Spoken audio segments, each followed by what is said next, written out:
Les amis, vous ne devinerez jamais ce que j'ai reçu dans ma boîte aux lettres il y a quelques jours. Ça, moi, le pro Rafa, recevoir un livre sur Roger Federer. Si même le facteur se met à me narguer, mais où va le monde?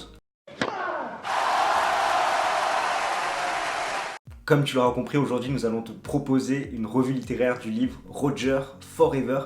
Et je trouvais marrant de commencer la vidéo comme ça, sachant que moi, un pro Nadal, lire un livre sur Roger Federer, ça promet. Et je te promets d'être totalement neutre dans cette vidéo. Tout d'abord, je tenais à remercier Laurent Chiambretto ainsi que son éditeur Solar pour nous avoir transmis ce livre pour qu'on puisse en faire une vidéo. Et surtout, reste jusqu'au bout de cette vidéo car une surprise t'attend. On va tout de suite commencer par présenter l'auteur, Laurent Chiambretto, qui est un ancien deuxième série et actuellement directeur d'un club de tennis dans le 15e arrondissement à Paris.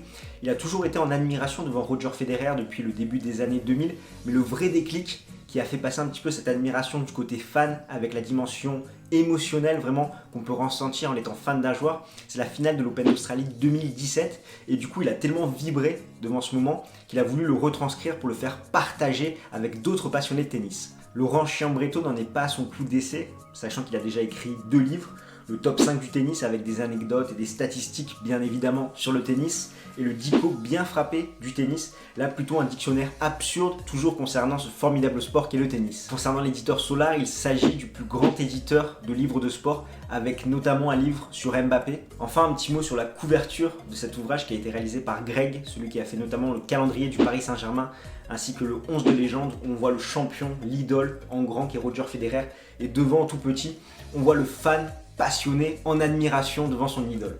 Maintenant, on va pouvoir rentrer un peu plus en détail dans ce livre, donc à travers 349 pages et 588 jours, pour être plus précis, du 8 juillet 2016 au 16 février 2018, Laurent Chiambretto nous partage le quotidien d'un passionné de tennis et surtout d'un fan du maestro suisse, à travers le regard de Monsieur Tout-le-Monde, son héros principal, Arnaud, qui est vraiment un personnage fictif, qui est un condensé de tous les fans qu'a pu rencontrer l'auteur depuis qu'il est mordu de la petite balle jaune. Dans ce livre, tu ne vas pas apprendre comment avoir le revers de Roger Federer ou comment avoir son excellent jeu de jambes, encore moins comment faire des jumeaux coup sur coup. Pour ça, je te conseille d'aller voir Mirka. Par contre, tu vas suivre les péripéties quotidiennes d'un passionné de tennis à travers ses relations amicales, professionnelles et amoureuses. Pour moi, cela serait réducteur de dire que ce livre est simplement un résumé des faits marquants de Roger Federer entre fin 2016 et début 2018. Pour moi, c'est bien plus que ça. J'ai beau être un fan de Rafael Nadal, comme tu peux le voir ici, le parti pris de l'auteur ne m'a absolument pas dérangé. Je dirais même que c'est secondaire. Parce que moi, ce que je retiens de cet ouvrage, c'est vraiment l'identification à son héros, à ce passionné de tennis qui a des problématiques comme comment suivre le tennis chez ses amis, comment faire pour suivre la finale de Wimbledon quand ton beau-frère a la bonne idée de se marier pile ce dimanche-là, comment essayer de rencontrer ton idole en passant par ses proches ou en essayant de trouver des groupes Facebook en contact avec le champion en question, ou enfin comment suivre le tennis au travail.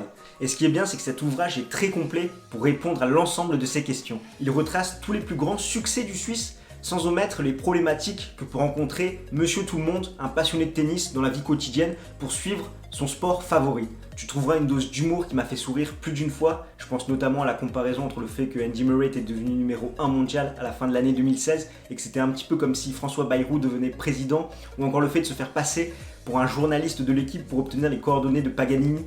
Et il y a également des paroles de musique qui sont remixées à la sauce Federer. Finalement, tous les ingrédients sont réunis pour faire un cocktail explosif et l'auteur a pensé vraiment à tous les détails, même l'ami fan de Rafael Nadal qui titille justement le fan de Roger Federer qui est le héros principal Arnaud, du fait que le Suisse a acquis la majorité de ses succès durant une faible concurrence. Concernant mon avis, pouvoir m'identifier à ce héros principal m'a énormément plu, sachant qu'il était confronté à des problématiques que moi-même je vivais dans mon quotidien. Par exemple, suivre un match important de Rafael Nadal lorsque je suis avec des amis ou en soirée et que finalement je passe plus de temps sur mon téléphone à actualiser le live score, ou encore partir en vacances quand ça concerne une période de grand chelem, savoir si c'est un match capital ou non. C'est vrai que c'est problématique et c'est vrai qu'on retrouve tout ça dans ce livre.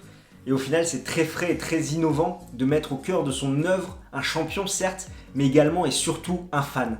L'autre point fort de cet ouvrage, c'est les émotions d'avant, pendant et d'après match qui sont parfaitement retranscrites. Le tout est vraiment honnête étant donné que tous les fans auraient eu à peu près la même réaction que celle évoquée dans le livre. Prenons l'exemple de la finale de l'Open d'Australie 2017 où j'avais des palpitations rien qu'en lisant les quelques lignes qui retranscrivaient ce moment. Les émotions d'avant-match sont parfaitement retranscrites, elles aussi. Je pense notamment quand on se place du côté pro Federer qui se dit que les fédales c'est souvent joué d'avance avec l'Espagnol qui s'impose encore plus en finale de Grand Chelem, mais qui a quand même envie d'y croire. Il se dit voilà, Federer, il a pas trop mal joué durant toute la quinzaine, donc c'est vraiment son moment, sa finale. Tu as les émotions pendant le match, ou notamment au 5e set avec ce break de l'Espagnol, le fan qui est un petit peu désespéré, et finalement avec le débreak et Federer qui déroule à la fin, ce fan qui exulte. Et enfin les émotions d'après-match avec ce passionné qui n'y croit pas ses yeux, qui se dit enfin Federer a décroché son 18e Grand Chelem, ça fait plaisir, et qui finalement est sur un nuage pendant quelques jours. Le seul petit bémol que je pourrais avoir, c'est le début de l'ouvrage avec la fin